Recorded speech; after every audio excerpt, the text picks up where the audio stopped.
गायत्री महामंत्र एक बार मेरे साथ दोहराओ। ओम भूर्भुवः स्वः तत्सवितुर्वरेण्यं भर्गो देवस्य धीमहि धियो यो नः प्रचोदयात्।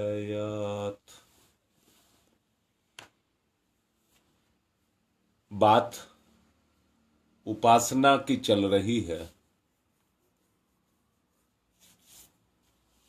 और पूरा जोर भी उपासना पर ही है। ये समझ लीजिए, अगर उपासना रूपी बीज आपने बो लिया तो जिंदगी का उद्धार हो जाएगा। और इस बीज बोने का नाम है योग।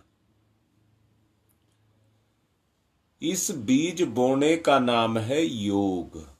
ईश्वर के साथ हमारा योग हो जाए, यही बीज बोना है।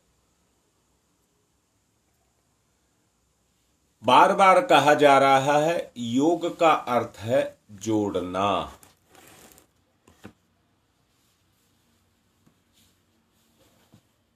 वैसे मैं रोक करके कहूंगा, काम तो शुरू हो रहा है,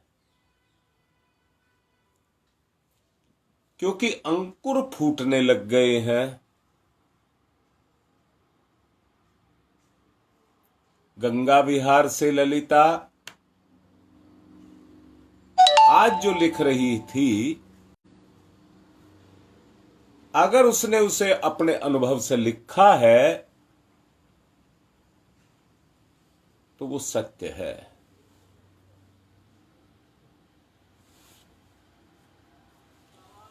एक बिटिया की और नेहरू विहार में ऐसी ही स्थिति है।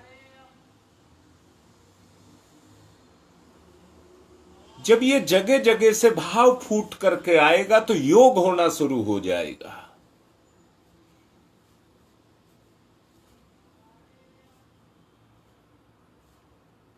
योग का अर्थ जैसा पहले बताया गया है, जोड़ना, उसी को योग कहते हैं। जब एक तड़फन पैदा हो जाए, मिलन की एक तड़फन पैदा हो जाए, योग शुरू हो जाता है।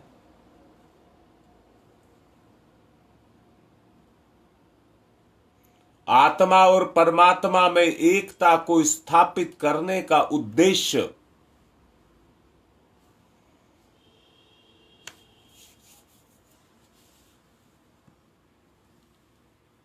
सामान्यतया इसी को योग कहते हैं।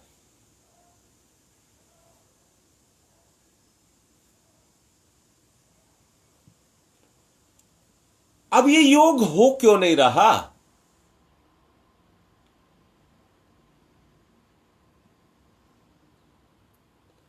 योग ना होने का कारण मनमुटाव है। अब मनमुटाव किसके बीच में है?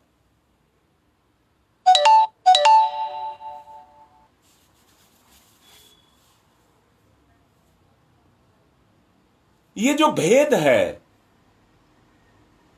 यही भारी मनमुटाव है। और भेद किसका? गुणों का। आत्मा में गुण है, इससे इंकार नहीं किया जा सकता। आत्मा गुण ही है, इससे इंकार नहीं किया जा सकता। पर आत्मा की मानी कहां जा रही है? यही ईश्वर के और हमारे बीच में मनमुटाव है।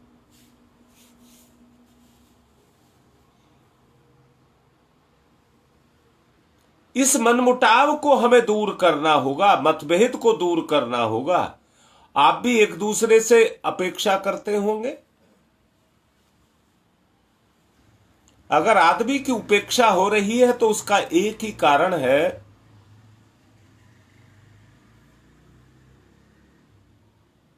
कि हमारे बीच में समानता नहीं है और हम रुष्ट रहते हैं। सच जानना, आत्मा की प्रसन्नता, आत्मा की प्रसन्नता। याद रखना, आत्मा जब प्रसन्न होगी तो गदगद हो जाएगी।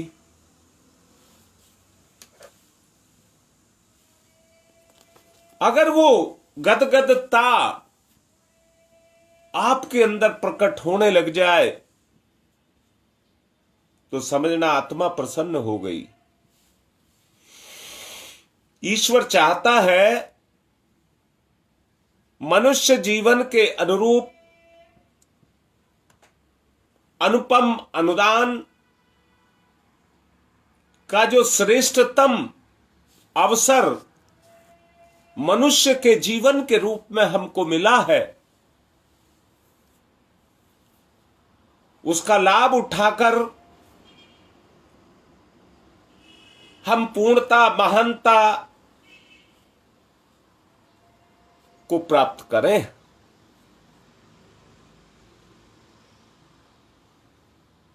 संसार को सुसंस्कृत बनाना,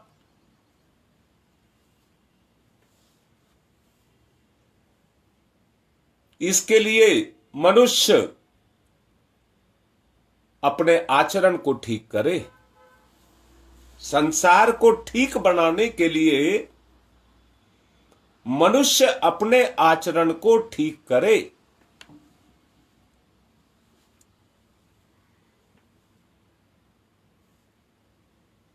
परंतु है क्या? मनुष्य का आचरण परमात्मा के विपरीत है।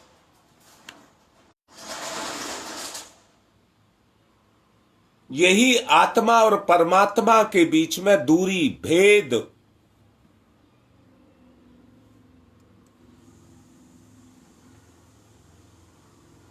बना हुआ है। जो सदुपयोग हम अपना कर सकते हैं वो कर नहीं पा रहे।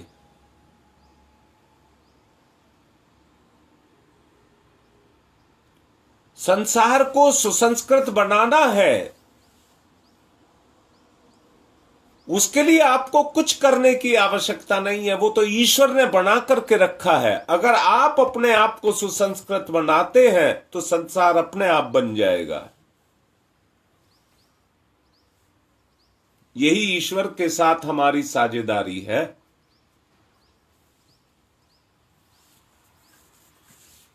और इसी के लिए भगवान ने ये सुंदर से सुंदर, श्रेष्ठतम से श्रेष्ठतम अवसर हमको दिया है।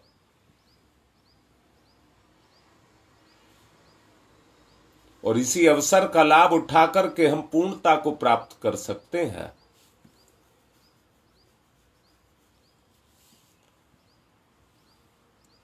पेट और प्रजनन की पशुवृत्तियां जो हमको ऊंचा नहीं उठने देती,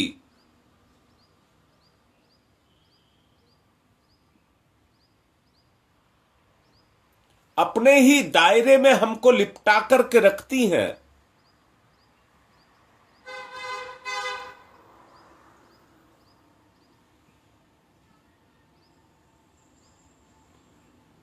हम तो उठना चाहते हैं परंतु वो ऐसी हमसे लिपट गई हैं कि हमको ऊंचे नहीं उठने देना चाह रही। वासना, तृष्णा और अहंता की पूर्ति के अतिरिक्त हमारे चिंतन का और कोई काम नहीं रह गया, कोई विषय नहीं रह गया। हमारी चेतना के पास दूसरा कोई विषय नहीं रह गया। ईश्वर भक्ति, श्रेष्ठता, संसार, संतुलन, ये सब चीजें कहां ढूंढने को मिल रही हैं? आदमी अपनी मनोकामनाओं को पूर्ण करने में लगा हुआ है। कर्तव्य का कोई विषय नहीं रह गया है।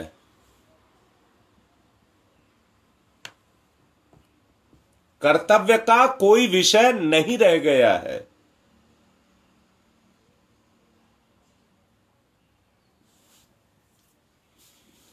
अभी भूटपुर से एक बिटिया पूछ रही थी, आत्म समीक्षा क्या है? कल की बात है।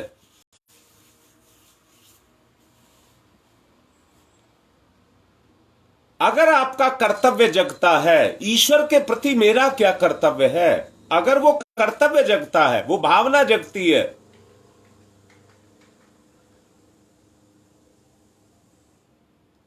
ईश्वर भक्ति की जो विडंबना जो व्यक्ति के अंदर आज भरी हुई है, वह आज निकृष्ट मनोकामनाओं की पूर्ति के लिए ऐसे जाल जंजाल रचता हुआ चला जा रहा है और उसमें अपने आप को ही फंसाता हुआ चला जा रहा है। आत्मनिरीक्षण तो तब होगा जब ईश्वर के प्रति एक लगाव पैदा होकर के आए। मैं फिर से पूछ रहा हूं, पेट को भरने के लिए भोजन को पेट में नहीं घुसाते क्या?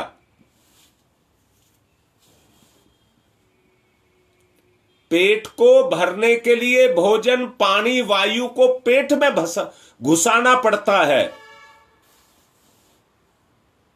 वो अंदर सिस्टम में जाकर के अपना काम करता है। ठीक इसी तरह से ईश्वर को अपने अंदर घुसाने के लिए विचार को अपने मन में घुसाना पड़ता है। विचार तंत्र के अंदर जाकर के ईश्वर अपना काम करता है।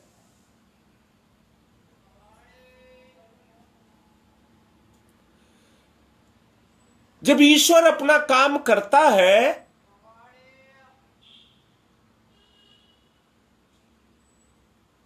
तो हमारे अंदर भाव पैदा करता है।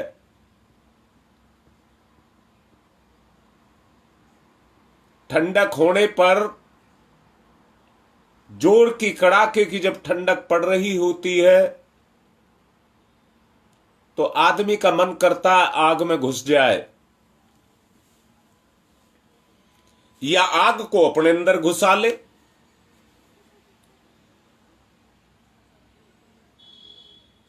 भूख लगती है तो भोजन का भी यही हाल करता है। ऐसे ही समावेश, समाना, समावेश, जब ईश्वर का हमारे जीवन में, ईश्वर का हमारे जीवन में समावेश होने लगा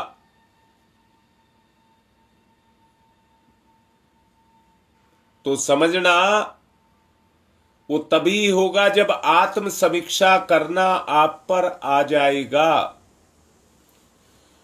ईश्वर को इस प्रकार की जीवन पद्धति में मानव जीवन की असाधारण अनुदान के रूप में हमको धारण करना पड़ेगा, वरना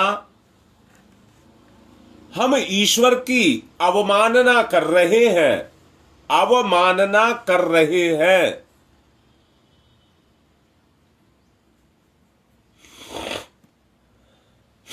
इसलिए ईश्वर हमसे खिन्न है और रुष्ट है। दूसरी ओर मनुष्य भी अपनी तरफ को खींच रहा है और ईश्वर भी अपनी तरफ को खींच रहा है।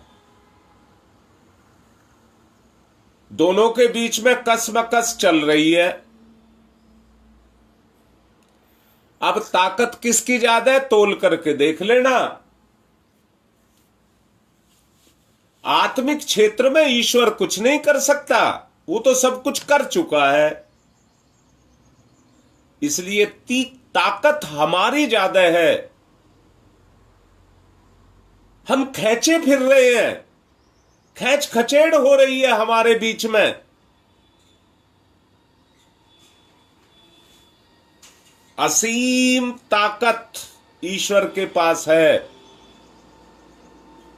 फिर भी हमें रोकने की ताकत उसके अंदर नहीं है। हमें स्वयं अपने आप को रोकना होगा। परम पूज्य गुरुदेव ने भी कहा है, व्यक्ति का निर्माण कोई नहीं कर सकता, स्वयं ही व्यक्ति अपना निर्माण करता है। गुरुदेव ने कहा भी है, पहले मुझको बदलना होगा, तब मेरी दुनिया बदलेगी। मैंने अभी कहा था, श्रेष्ठतम उपहार के रूप में भगवान ने ये जीवन हमको दिया है। हम अपने जीवन का श्रेष्ठतम उपयोग कर लें, संसार श्रेष्ठ हो जाएगा। उसको करने की आवश्यकता नहीं है। और अपने जीवन का श्रेष्ठतम उपयोग करने के लिए आत्मनिरीक्षण की आवश्यकता है।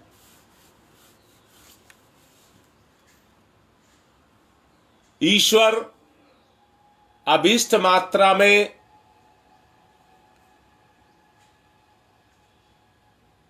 इस संसार के अंदर समाया हुआ है।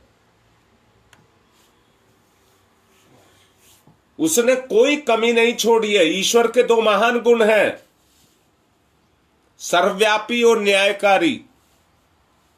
सर्वव्यापी और न्यायकारी अर्थात कण कण में समाया है और सबके साथ न्याय करता है। न्याय से अर्थ क्या है? पानी में चीनी, नमक या कोई भी चीज डाली, घुलने की क्रिया तुरंत शुरू हो जाती है। ऐसे ही वो किसके कारण हो रही है? ईश्वर कण कण में समाया है। जैसा कोई काम करता है वैसा ही परिणाम उसके सामने आना शुरू हो जाता है। कर्म के बीज है, कर्म के बीज जिनको आदमी बो रहा है, जैसा कर रहा है वैसा ही उसके सामने आ जाएगा।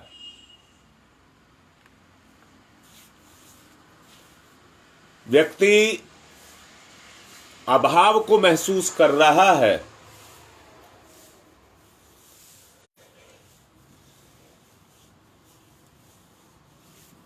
अभाव नाम की चीज कोई नहीं है, क्योंकि अभी कहा भगवान तो कण कण में समाया, तो भगवान का अभाव कहां है?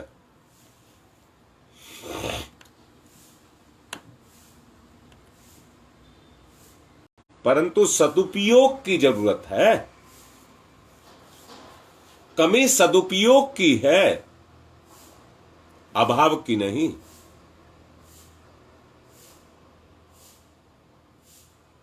ईश्वर विश्वास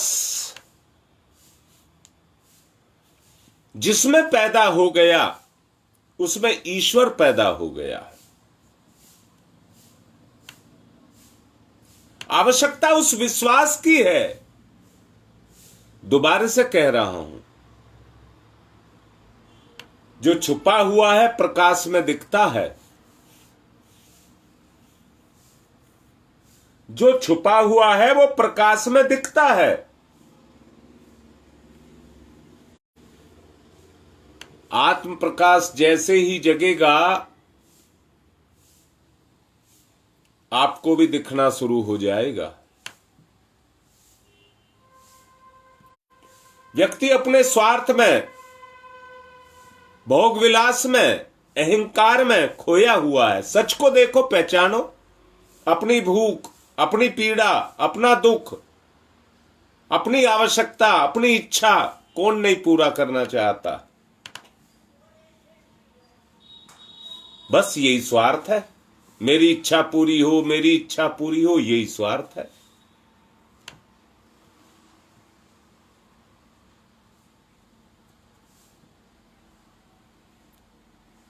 इसीलिए मैं अपने भगवान से अनावश्यक साधन अनावश्यक इच्छाओं को पूर्ण करने के लिए अनावश्यक साधनों की मांग कर रहा हूं।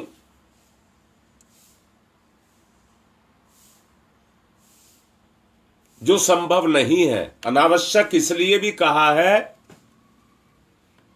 कि जो भगवान में है ही नहीं तो भगवान देगा कहां से।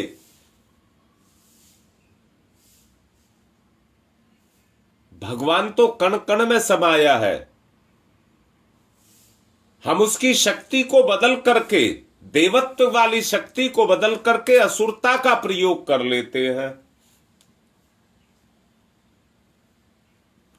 वो हमारे हाथ में है। जबकि हमको क्या करना चाहिए?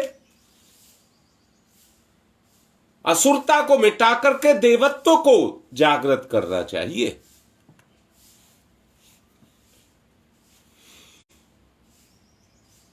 ईश्वर को मानव जीवन के रूप में जो जीने की कला पद्धति के रूप में दी है, वो भगवान का असाधारण अनुदान है।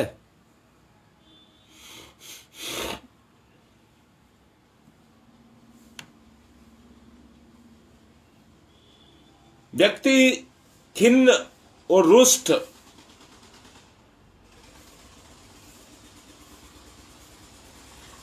इसलिए ही रहता है क्योंकि ईश्वर उससे रुष्ट रहता है।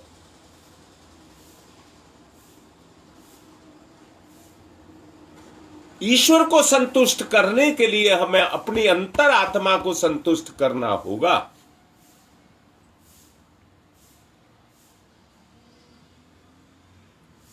दुष्प्रवृत्तियों की प्रणति आए दिन विपत्ति के रूप में हमारे सामने पैदा होती रहती है। इसमें अपना नहीं, ईश्वर का दोष मान रहे हैं। अपने दोष को ईश्वर पर थोप रहे हैं।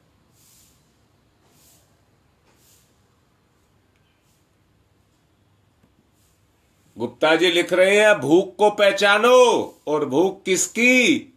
आत्मा की। आत्मा की, अपनी आत्मा की भूख को पहचानो। उसको क्या चाहिए?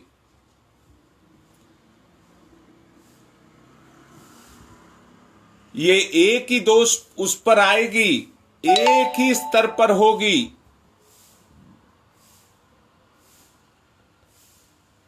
वो है आपकी श्रद्धा।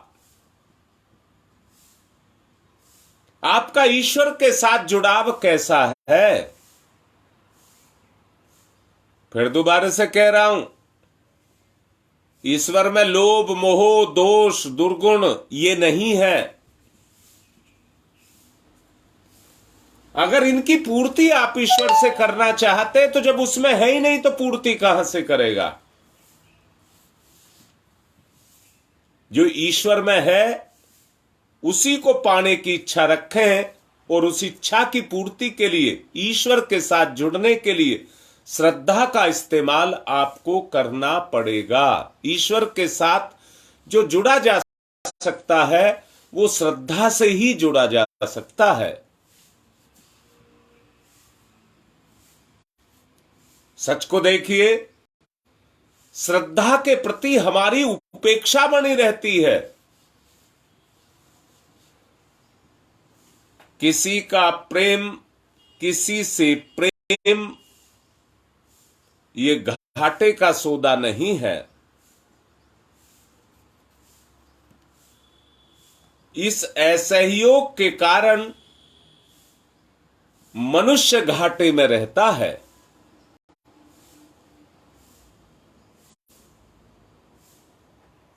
हमारा वो प्रेम अगर उभर करके आए जो ईश्वर या अंतर आत्मा चाहती है, वो प्रेम उभर करके आए तो कोई घाटे में नहीं रहेगा।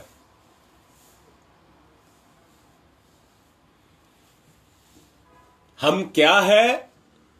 स्थूल शरीर, सांसारिक जीव होने के कारण ईश्वरीय अनुग्रह के रूप में लौकिक वैभव को ही सब कुछ मानते हैं। आत्मिक वर्चस्व अगर हमारे पास है तो ईश्वर से कभी वंचित रहने की आवश्यकता नहीं है। भौतिक वैभव के कारण ही हम ईश्वर से वंचित हैं।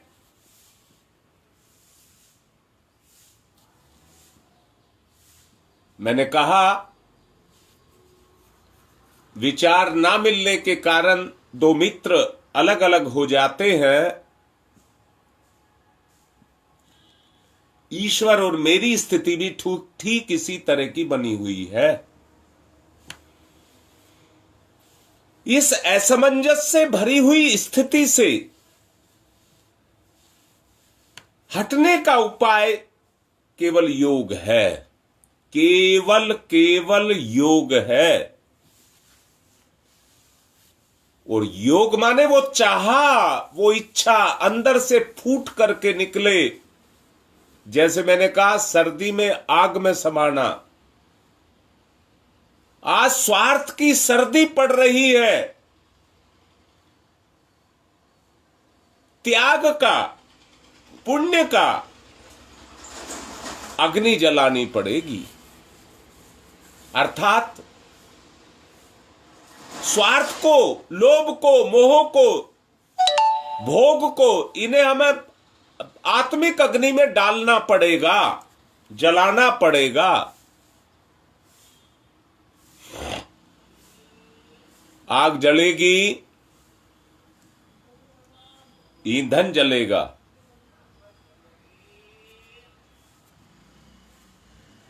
बुराइयां मिटेंगी, संतुलन बनेगा। इस क्रिया के द्वारा साधक अपनी मानसिक स्थिति को तोड़ मरोड़ करके, जैसे आग में ईंधन को तोड़ मरोड़ करके डाला जाता है, अपनी मानसिक स्थिति को तोड़ मरोड़ करके ईश्वर में डाल दे।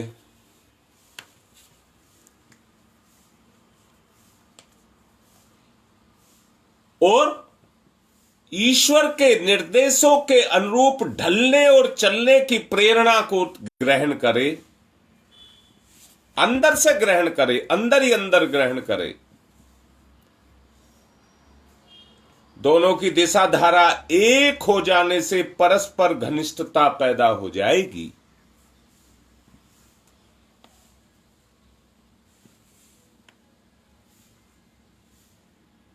और आदान प्रदान का द्वार खुलता हुआ चला जाएगा।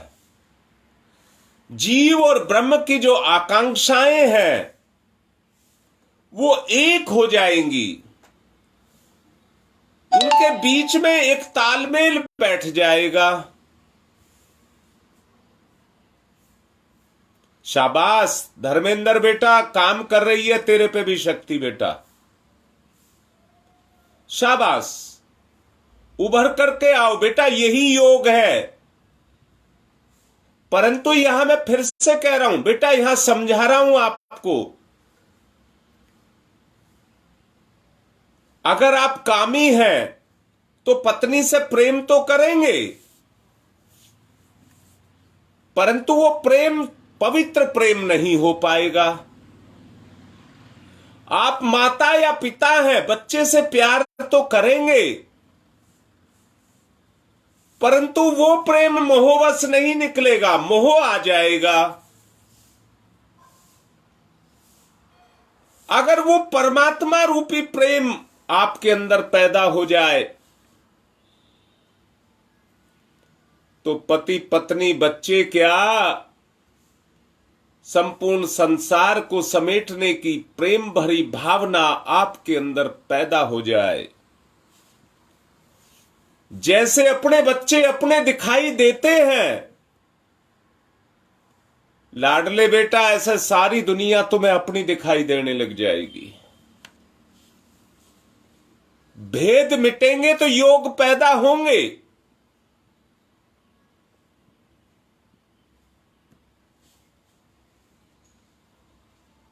भेद मिटेंगे तो योग पैदा होंगे। हां बेटा, निस्वार्थ प्रेम ही रखना होगा।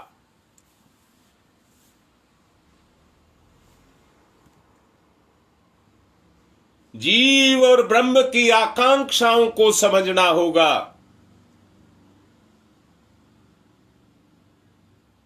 बेटा, एक तरीका है, अपने आप को जीव मान लें और सामने वाले को ब्रह्म मान लें। अरे व्यवहारिक तरीका आपको बता रहा हूं। एक बात याद रखना बेटा, लोभी, कपटी, दंभी, द्वेषी, पाखंडी, इनसे बचकर के रहना, क्योंकि आज संसार में इन्हीं का ही बोलबाला है। फिर से दोबारा से कह रहा हूं, जिनका काम डंक मारना है वो अपने स्वभाव को नहीं छोड़ते हैं।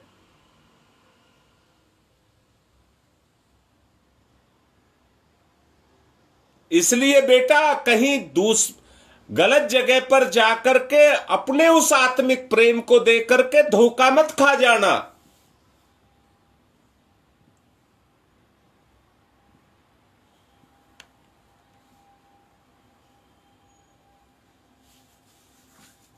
ऐसी आत्मा, ऐसे उनको ढूंढो। मैं तो कह रहा हूं ढूंढो,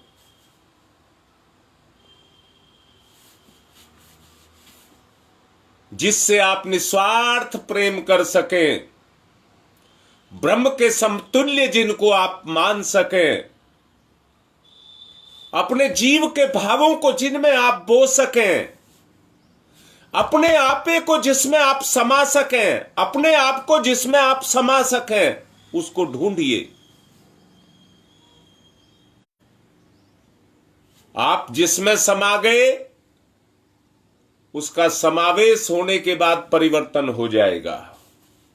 आपका भी उद्धार और उसका भी उद्धार, दोनों का उद्धार हो जाएगा। इस आधार पर आपका व्यक्तित्व ऋषि तत्वों से,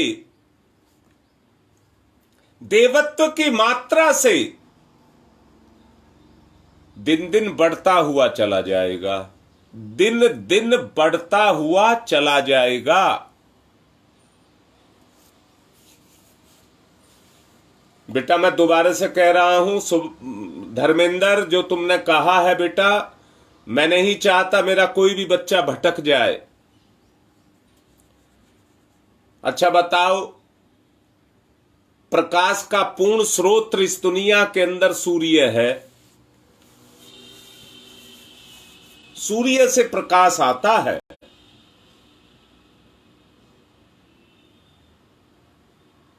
दर्पण पर सूर्य का प्रतिबिंब पड़ने से उसमें से भी वैसा ही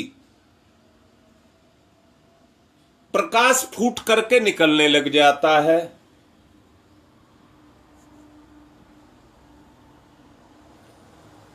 हां बेटा, दुनिया में यह भी कहा गया, बताया गया है, कहा नहीं गया है, बताया गया है, गुरु में ही सब कुछ है। परंतु विस्तार करने के लिए, गुरु का विस्तार करने के लिए आपको उन आत्माओं को ढूंढना पड़ेगा। मैंने अभी कहा है, प्रकाश का स्रोत सूर्य है, पर दर्पण पर सूर्य की जब किरणें पड़ती है, अरे वो दर्पण भी तो सूरज के समान चमकने लग जाता है। और चमकने नहीं लग जाता है बेटा, वो प्रकाश इतनी तेज होता है कि सूरज का जितना चमक होती है उससे ज्यादा चमक उस शीशे पे पड़ करके उससे ज्यादा चमक होती है।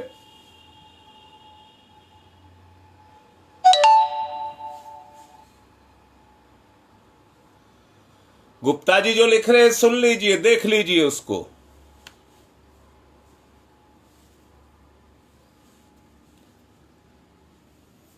ये प्रेरणा है बेटा, जो मिलती है ये प्रेरणा है। उस प्रेरणा को जगाओ अंदर से,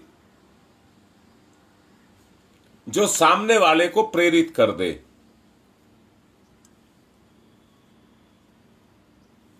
और ये भूख बनकर के दिन पर दिन बढ़ती चली जाए।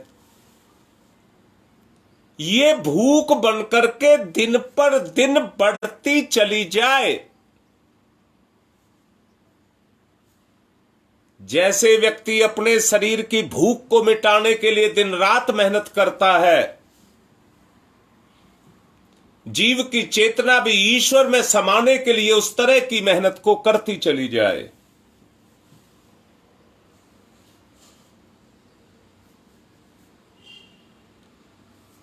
योगी का अंतःकरण कसाय कलमशों से मुक्त हो जाने के कारण इतना स्वच्छ हो जाता है कि उस पर ईश्वर का प्रतिबिंब चमकने लग जाता है। जो कह रहा हूं मान लेना, करके देखना होगा। ऐसे व्यक्ति का भावनात्मक स्तर दिव्य मान्यताओं से, दिव्य आकांक्षाओं से, दिव्य योजनाओं से उमंग पड़ता है, उमंग पड़ता है।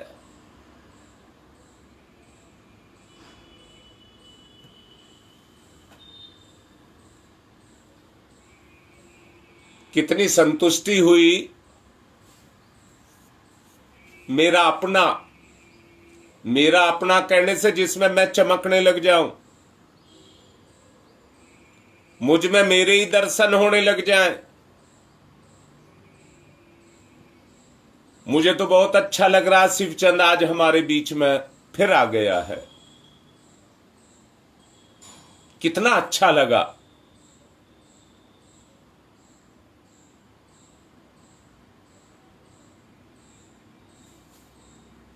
ऐसी दिव्य योजनाओं बनाओ, ऐसी दिव्य योजनाएं बनाओ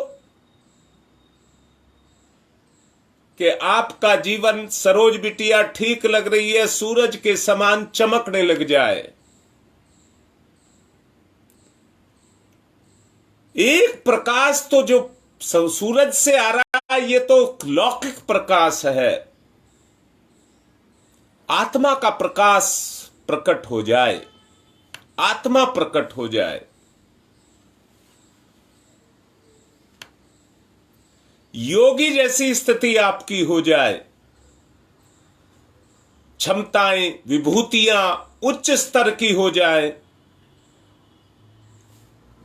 और वो सामान्य मनुष्यों की तुलना में निश्चित ही उतने समर्थ और उत्कृष्ट हो जाएं कि प्रतिभा और क्षमता को बिना संकोच चमत्कारी कहा जा सके।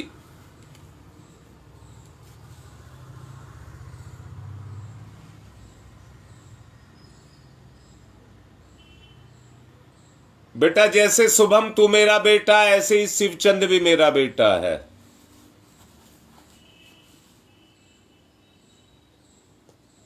व्यक्ति की पूर्णता, मानव जीवन में सबसे बड़ी सफलता यही होगी।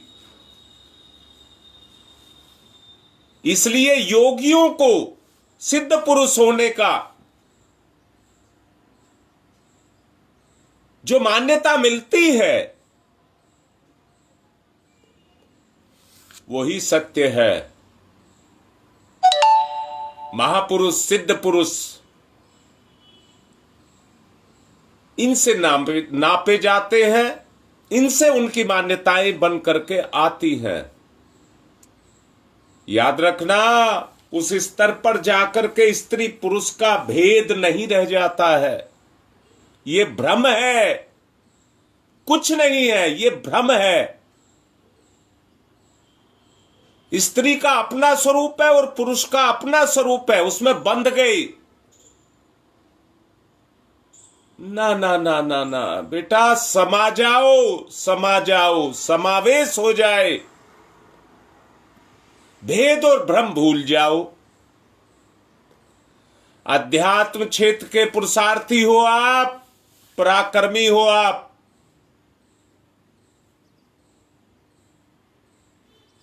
आपके ऊपर ही मेरी तो सारी दुनिया आप पर टिकी हुई है।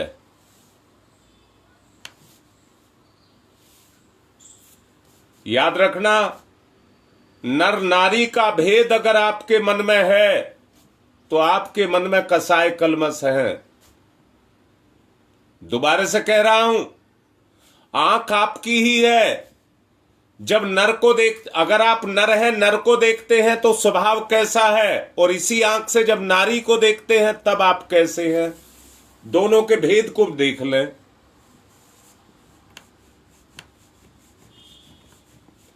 नर होकर के नारी के प्रति लगाव करते हो तो वासना है उसके अंदर,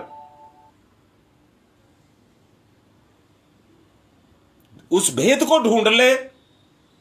नारी होकर के नर से लगाव करती है तो उसमें भी वासना है। भेद को मिटाना होगा, सामान्य समदृष्टि से सबको देखना होगा।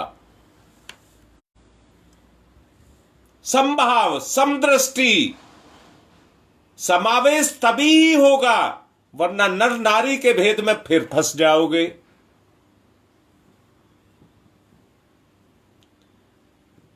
योगी चमत्कारी होते हैं,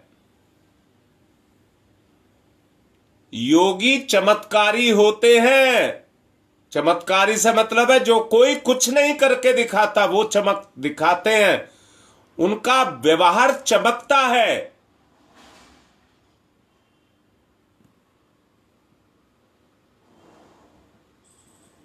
इसलिए योगी बनना है।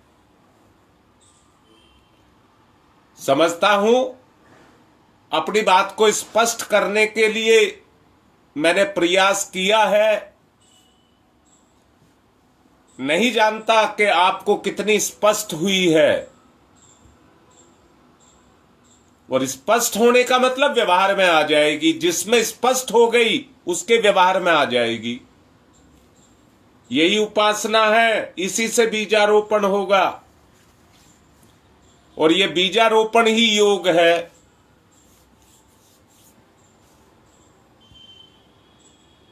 इसी पर ही बोलता रहूंगा जब तक कण फूट करके, अंकुर फूट करके नहीं निकलेगा, इसी पर बोलता रहूंगा। फूटने लग गए हैं, फूटने लग गए हैं, अब बड़ी तेजी से फूटेंगे, बड़ी तेजी से फूटेंगे।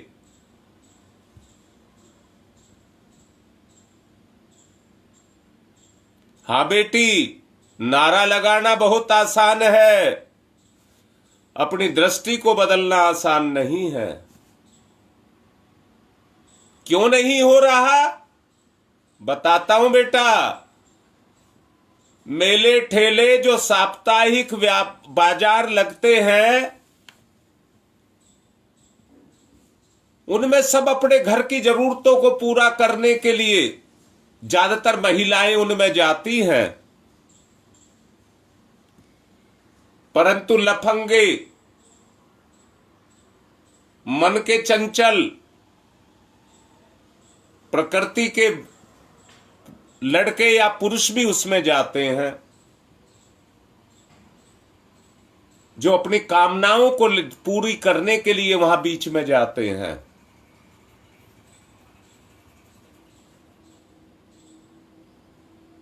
बेटा, हमको ये हटाना होगा। नर और नारी एक समान तभी होगी जब वो दृष्टि में हमारी समानता आएगी। मैंने फिर अभी कहा था बेटा, सूरज की चमक आपकी चमक के पीछे छोटी है। आपका दर्पण ऐसा चमकने लग जाए कि ईश्वर उसमें प्रकट हो जाए, यही योग है। समय बहुत ज्यादा हो चुका है। प्रार्थना कर रहा हूं, एक बिटिया का अभी पेपर है, गंगा विहार से ही एक बिटिया का, बच्ची का पेपर है। आज सब उसके लिए प्रार्थना करना। वो अपने एडमिशन का टेस्ट देने जा रही है, वो सफल हो। कितनी ताकत है आप लोगों में, सोच करके देखो। अभी तुम पहचान नहीं रहे हो।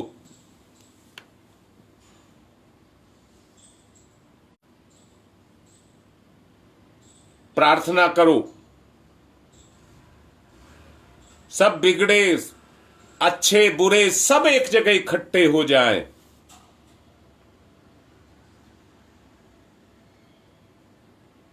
हाँ बेटा,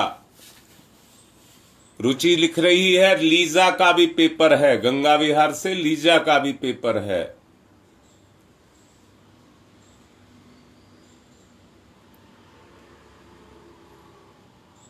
वाह, बहुत अच्छा। रमेश चंद शर्मा की बेटी का,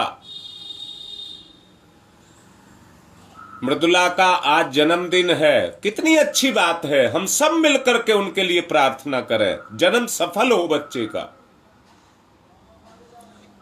इसी बटिया की, मृदुला की ही मां है जो फूट करके निकल रही है। और बेटी कह रहा हूं, इस भूख को और तकड़ा कर ले, इतनी तकड़ी कर ले, अपने भगवान में जाकर के समा जा। पहला अंकुर इसी में से फूट रहा है। हां, आस्था के स्वास्थ्य के लिए भी प्रार्थना करना। सबके लिए प्रार्थना, सबका भला करेंगे, सब मिलकर के चलेंगे, सबका भला करेंगे। सब होगा। जो असंभव है वो संभव बनेगा। जो आज असंभव है कल वो आपके अधीन होगा। आप कमजोर पड़ रहे हैं इसलिए ऐसा चल रहा है। कल सब होगा, सब उभरेंगे। जब सबकी ताकत सबको मिलेगी तो सब उभरेंगे। आज समय बेटा बहुत ज्यादा हो गया है, इसलिए बात को यहीं विराम दे रहा हूं। जो प्रार्थना की बात की है वो सब प्रार्थना करो, सबके साथ न्याय हो, सबका भला हो। भगवान के दो ही गुण हैं, सर्वव्यापी और न्यायकारी।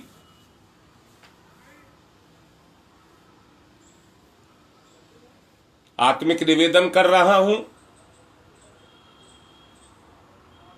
सब साथ दो, सब साथ दो, सब साथ दो। अभी 80 तक नंबर पहुंच गया, पर मना कर रहा हूं, मुंह दिखाने के लिए नहीं आना। जो आए बस 1 ही मिनट के अंदर सब आकर के जुड़ जाए। चमकने लग जाओगे, तुमसे दुनिया चमकेगी, तुम दूसरों में चमकोगे, तुम्हारा व्यक्तित्व चमकेगा। मेरे ढेरों ढेरों आशीर्वाद आपके साथ हैं। बढ़िए आगे। मैं तो कह रहा हूं, खा जाओ मुझको पर बढ़ जाओ जिंदगी में, अपने जीवन में बढ़ जाओ, इतने ऊंचे उठ जाओ कि तुम्हें कोई नीचा ना कर सके, इतने ऊंचे चले जाओ। इसी दिन के लिए मैं आपसे तरस रहा हूं और मैं फिर से कह रहा हूं, मेरी दुनिया तो आप ही है। जिस हाल में भी रखोगे उसी में आपका करूंगा। आज की बात को यहीं पूर्ण कर रहा हूं। ओम शांति ही शांति ही शांति ही। छोड़ने का मन नहीं करता।